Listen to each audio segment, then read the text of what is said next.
मित्रों नमस्कार, आपका अभिनंदन है मेरे यूट्यूबर अंकल चैनल पे। आज मैं एक ऐसे नेता के बारे में बताना चाहता हूँ जो आरोप और प्रत्यारोपों अर्थात हिट और रन के केस में कई बार पकड़े गए हैं और कई बार उन पे धाराएं लग चुकी हैं, लेकिन वो बाज आने को तैयार नहीं है। मैं बात कर रहा हूँ कांग्रेस के एक बहुत बड़े नेता जो स्वप्नधारी प्रधानमंत्री हैं। क्या कह रहा हूँ मैं? स्वप्नधारी प्रधानमंत्री हैं। उन्होंने ये आरोप लगाया कि तत्कालीन स्वर्गीय श्री अरुण जेटली जी इनको धमकाने आए थे 2021 और 20 और 21 के बीच में, जब कृषि आंदोलन चल रहा था। और उन्होंने ये कहा था कि आप इस आंदोलन को सपोर्ट मत कीजिए, इसके विरोध में मत खड़े होइए, नहीं तो आपके साथ अच्छा नहीं होगा। ये इन्होंने आरोप लगाए हैं। अब मैं बताता हूँ इस आरोप के पीछे क्या कहानी, इनका सच और झूठ का पुलिंदा कब खुला। स्वर्गीय मंत्री जी अरुण जेटली जी, उनका जो शरीर का जो पंचभूत में मिलन हुआ था वो अगस्त 2019 में हो चुका था।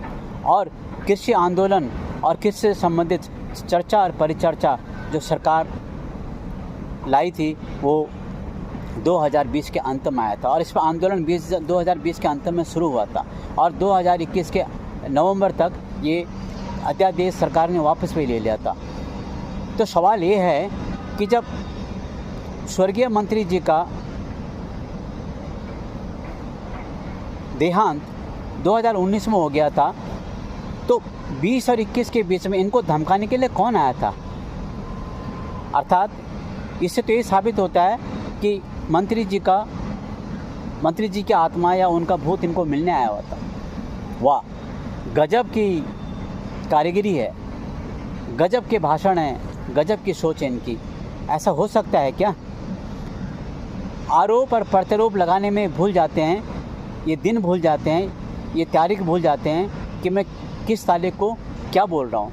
और याद रखो मित्रों, सच बोलते हैं जब आप, तो उस बात को आप याद रखने की ज़रूरत नहीं होती है, वो आपके ज़बान पे होता है। लेकिन जब झूठ बोलते हैं आप, उसको साबित करने के लिए आपको हर दिन हर पल बार बार याद रखना पड़ता है। क्यों? आपने सच तो बोला नहीं है, तो झूठ बोलने के लिए आपको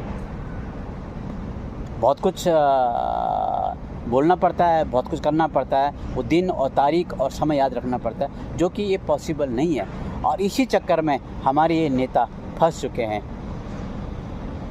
ये घटना कब की बोल रहा हूँ मैं? ये पिछले शनिवार को इन्होंने एक पब्लिक मीटिंग में बोला था कि वो इनको धमकाने